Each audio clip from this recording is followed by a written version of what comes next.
So Mel Kiper the other day released his 3-round mock draft for the Cincinnati Bengals. And if you follow the NFL draft in any way over the years, you know Mel Kiper. He's a interesting individual. Some people hate him, some people love him, some people think he's like your crazy Uncle Frank. And he has been correct on some things, completely incorrect on other things. I believe he's the one who said Josh Allen was going to be a bust and trash and not good. He might have said either that or Patrick Mahomes. Which, if it's Patrick Mahomes, I kind of agree. But anyway, though, beside the point, Uncle Frank here released his 3-round mock draft for the Cincinnati Bengals. So let's just go ahead and react to this. Our first pick overall, he has us going with, okay, I've heard his name said so many times recently. It's not Fuaga. Some people told me down below. That's not how to say his name. Fuega. Fuega. I believe it's Fuega. If I am correct. Again, if you know, tell me down below. I've heard his name said so much times. I've been watching a lot of the draft coverage stuff from NFL because I'm trying to learn as much as possible about these players. I think it's Fuega. Anyway, though, he has us going with Fuega here from Oregon State, which, again, great option. Now, thing about him is he is more or less, well, I don't say more or less, but there is a lot of speculation that he's going to play guard in the NFL, not tackle, and he's going to move the guard. There's no problem with that because even if he's not a franchise right tackle, we do need a replacement for our left guard, Cordell Volson. And if he could be that guy for the future, that's actually a humongous W for us. So this might be a guy, if we take in the first round, who doesn't play right tackle. I know he played right tackle at Oregon, played at a very high level. He's very good. It's just a lot of experts are saying that he might move to guard. So that's something that, we got to take in consideration. But again, that's why you could either, again, move him to guard if you need to. What it says right here on his bio is ultimately Fuega has the tape of a starting NFL offensive lineman, whether that is at tackle or guard. So there's a lot of experts I've been hearing recently saying this guy's going to be a guard. He's not going to be a tackle. And if that's the case, again, like I said, we'll just go ahead and utilize him at tackle. Or we'll utilize him at tackle first, see how he plays, and then move him to guard. And that's the beautiful thing about having someone like Trent Brown in there for a year, is we don't have to force him to play guard right away. We can let him kind of, sit there and develop and see what he can give us. So the number 2... Hold up. Am I crazy here? Here's a look at 3-round results for the Bengals with breakdown of each pick. This is a 3-round mock draft. A 3-round mock draft that features Bengals seemingly getting a massive steal in the second round. Yeah, I would agree, Mel. If you could get Johnny Newton in the second round, who is in sense considered consents to be the best defensive lineman off the board, for Mel Kiper, I'm a little lower on Johnny Newton than few NFL teams that think he will go in round 1. But this feels like a solid fit and value for whose front 7 has a tough 2023. So he thinks Johnny Newton's going in round 2. Remember when I said crazy Uncle Frank? This might be crazy Uncle Freddie. This might be Cousin Eddie. If you guys know Christmas Vacation. This might be Cousin Eddie. It's okay,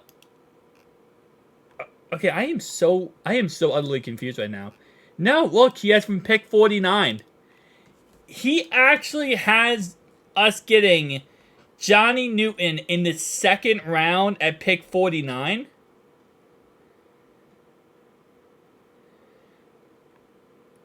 Okay. Where did he go in this draft? He went pick 35 in the second. I mean, I don't think he will go in the second round. I think he will be a first-round pick.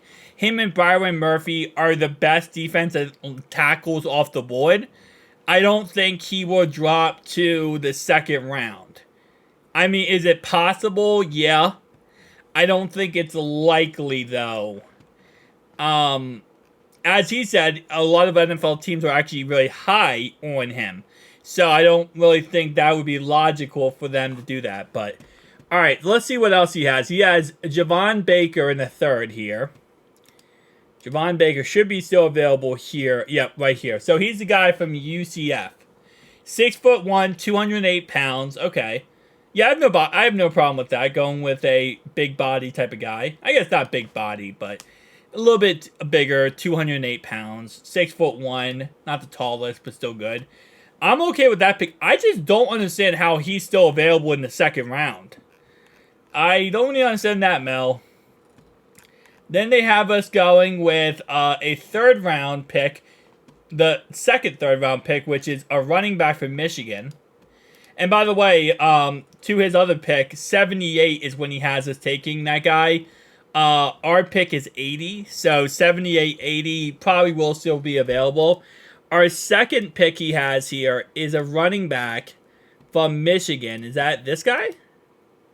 It is, and he is right now consensusly picked 52. And he has us taking this guy at pick 97. Okay, rushing grade. There is a write-up. Coulomb was not as efficient in the individual metrics of running back play after his meniscus tear. But the trait of an effective running back was present in 2023, specifically toward the end of the season. He lacks elite overall athleticism, but is precise, sees the field well, and has good contact balance, and brings good third down abilities, which should yield a contributing role in the NFL. Okay, hold up.